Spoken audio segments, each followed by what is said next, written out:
everyone. So today I have what I got for Christmas. I know this is a little bit late because Christmas was a while ago.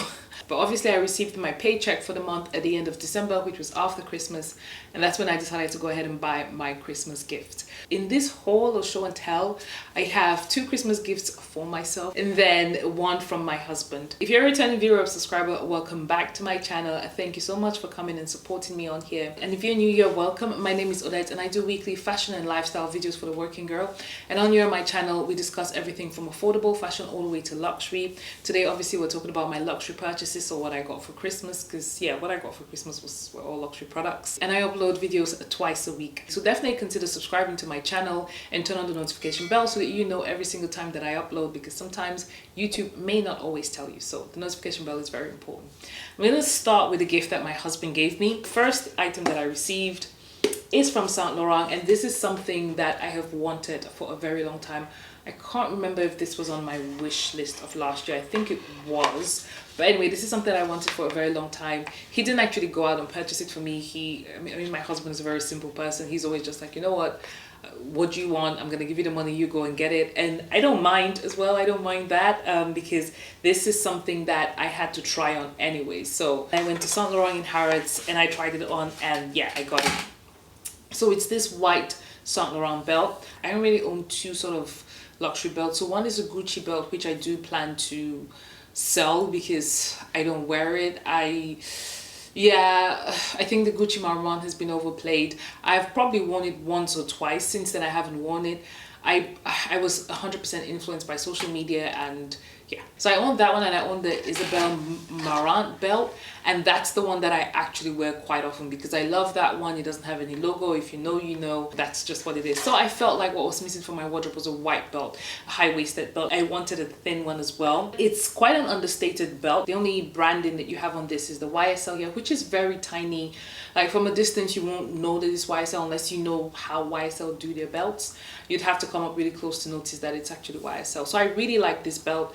One that I actually want to get as well is the Hermes ones, and the Hermes Kelly ones specifically, and that one has really been hard to get. It's actually on my wish list for this year. So I purchased this one from Harrods, and I'm glad that I actually went into the store to try it on, because with the Gucci belt, I had a 90 centimeters belt, and initially I wanted to get the 90 centimeter one, but the reality is when I went there, first of all, they didn't have this one in the 90 centimeters size, but they had it in, this is 85 centimeters.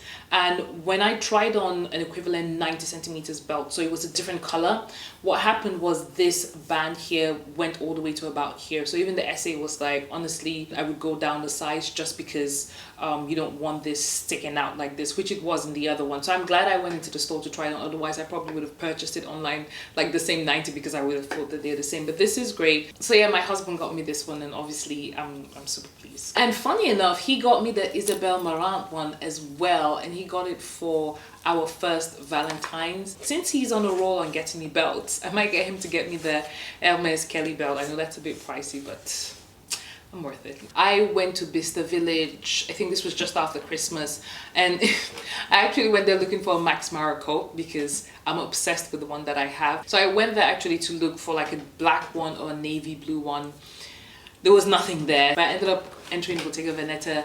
I saw this gorgeous pair of lime heels. They didn't have it in my size, but the essay, he said, well, we do have it in a white. And I said, you know what, I actually don't really want a white pair of shoes, especially sandals. I want something that stands out and everything. So he was like, you know what, just go ahead and try it on so we can figure out what your size is. That way, when we actually get it in stock, we are 100% sure that this is your size. He's mentioned that the different styles of Bottega Veneta sandals measure slightly differently, so you really do have to try it on to understand what your size is. It's not universal across their shoe line. 41 ended up being my size, which is what I also have in fact, all my Bottega Veneta shoes, I have them in 41. As soon as I tried it on, I just fell in love, and I immediately said to him that, you know what, I'm gonna get it. And also for the price, I believe this was about 300 pounds or something.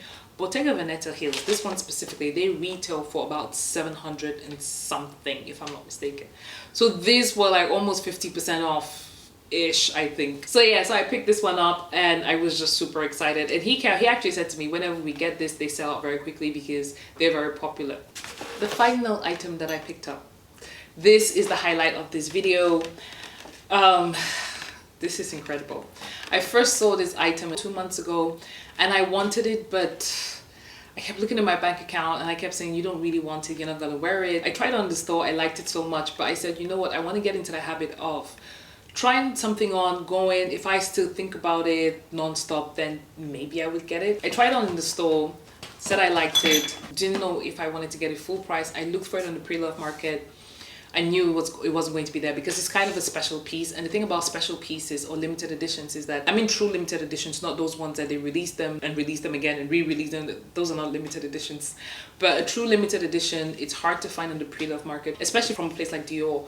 And it's really hard to find it because people who typically buy limited editions rather than the standard lines is because they really like that particular item. So it's going to be very hard for them to sell it. I believe that's why I haven't found this on the pre-love market. So this line was actually released in September, and all the other styles of bags that have this print, and I'm going to show you in a second, all the other styles of bags that have this print, they all sold out. Like, you can't find them anywhere except for this particular style, and it's only 3 left, I believe, in stock in the whole UK. When I went there and they had it and I tried it on, I was like, you know what, this is meant for me. Let me just go ahead and pick it up. It is the mini bobby in this Jardin.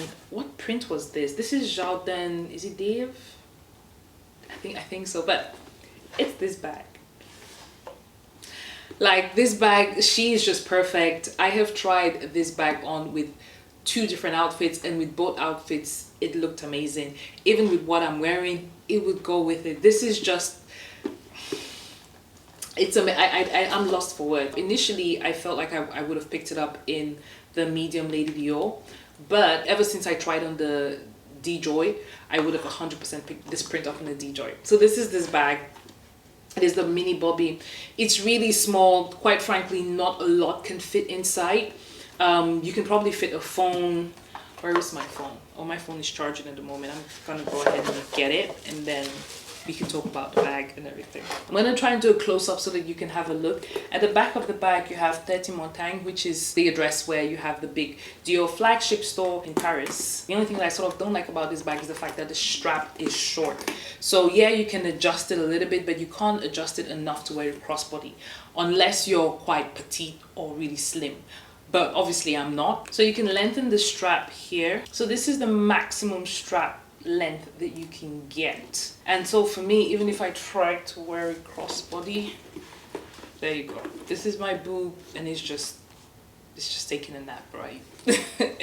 So if you were shorter than me, or definitely slimmer than me, or have smaller boobs, then this, you can sort of try to do it crossbody, almost like like, you know how they do the bum bags crossbody, would look like that, which I think makes this look ugly if you try and do it that way, because yeah, it's such a pretty bag that should be worn in a pretty way. So the best way to wear it would be on your shoulder like this. So you could either make it a really short bag that just sits under your armpit, or you can make it slightly longer. And also, it's a very small bag, not a lot can go inside, and that's actually what kind of made me not purchase it immediately, because I felt like, okay, what am I going to do? It's really small. If I want to carry a lot of stuff, I do kind of like the option. I think a mini Chanel bag is as small as I would really like to go. Anything smaller than that, I'm not a fan. I ended up deciding to pick it up because I guess the way I thought about it is, if I do decide to go out and use this particular bag, I would just maybe hold an extra, like a little shopping bag, you know, like those small Harrods bag. And if I have extra things to put inside, I would put it in that one and just have this bag as my main bag. And also, a lot of times when I'm moving around, I typically have my phone in my hand anyway. So I guess I can put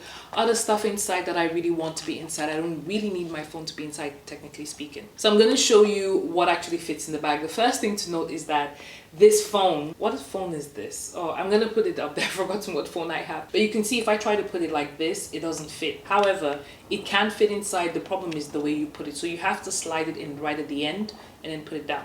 If you have a phone that's smaller than this, it probably would fit. This is my iPhone 13. It's like my work phone, and so it fits easily. You don't have to play any gymnastics with it. But this one, you definitely have to do like that. Another thing about this is that my phone, not only is it big, I also have this, I don't know what you call this thing, this holder at the back that sort of makes it slightly thicker than what it is. It adds an extra space behind. So because of that, there's really not much that I can fit inside there again. However, I can fit my keys inside.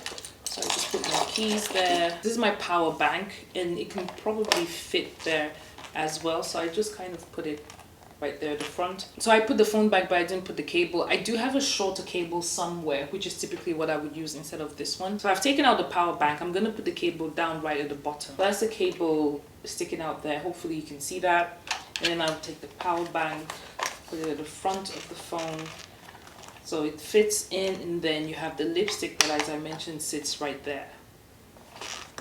And that's it. So yeah, I guess it can actually take more than what I thought, I guess. Yeah, it has a back pocket, which is where I'm going to put my card holder. So it's quite tightly. So there you go. So it can fit, but I think the bag is quite tight, because if I did this, oh, actually it's fine. It does feel quite tight. So in this scenario, I probably would put my card in my pocket instead of my bag, or my phone in my pocket.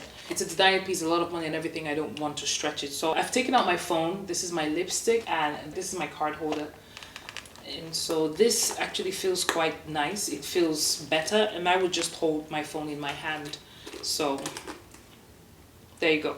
This is a great bag. I mean, this is the best Christmas presents for me. I'm super excited to wear this bag. This bag is one of those bags that you can wear all year round. This print was released for the first part of the autumn winter season for Dior, and obviously because it was released for that season, the colors that you have are colors that can go with autumn. So you have a lot of dark reds, dark greens as well. These are very autumnal colors. I think when paired with the white, it also gives it a spring vibe as well as a summer vibe. So when you combine all of that together, I think this is a bag that you can wear all year round. It is a really small bag, but it's a really cute bag. I can see this as a forever bag. It's definitely a special piece. It's definitely a conversation starter.